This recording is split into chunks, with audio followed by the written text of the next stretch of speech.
I just create sculpture out of recycled materials. Nowadays I say materials because I try to incorporate wood and plastics and stuff with the metal. You know, I guess I've been resourceful all my life, and when I had the opportunity to start creating sculptures that way, people really appreciated it. They liked the reusing of material that would have been thrown away. Naturally, when they see the work, that's a lot of their first questions is like, where did all it come from? And then they think, well, wait a minute, I got a bunch of stuff, you know.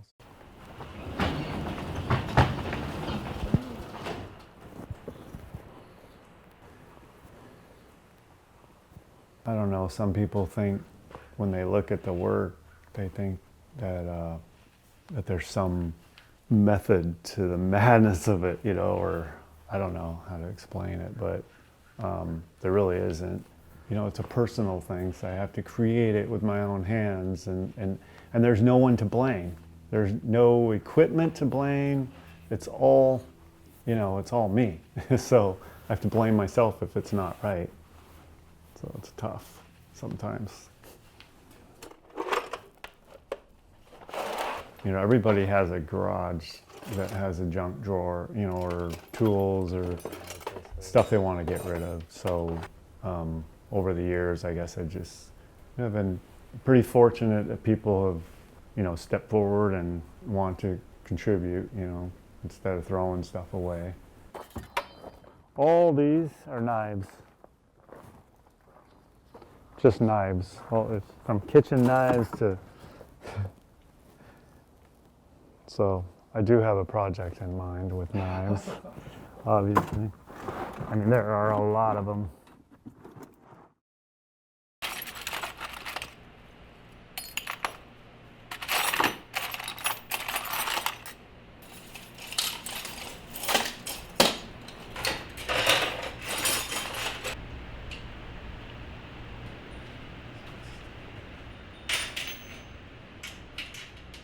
I think that's the hardest thing is to think about and to plan in my head how I'm going to initiate and start and produce something that I can only see in a picture, and then once I start something, I have a good idea of where it's going to go and the procedure through it to the end.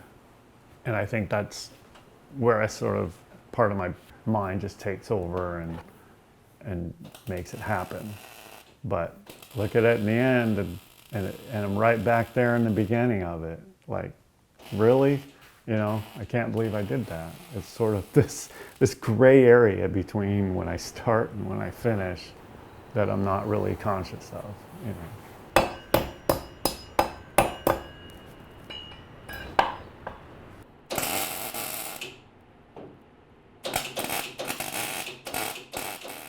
I think I fret when I first get a job. I'll be like, how the hell am I going to do that? I'll start thinking of the logistics of it. Like when it's a piece I can't get my head wrapped around yet, like how I'm going to do it. I get beyond that, and then I think it just moves. Because when I'm working on it, I don't know if it's a zone or what, but I can't see like what people see. It's almost like a separation, you know, and being able to do something by reaction rather than having to put the process in your mind and do it. That to me is the most fun part of it. I think just finishing a job and seeing it, you know, I have to spend a little time away from it, and then I see it from those other eyes, you know, that I don't have when I'm working on it. And to look at it in the end, or look at something I've done years ago, just very satisfying.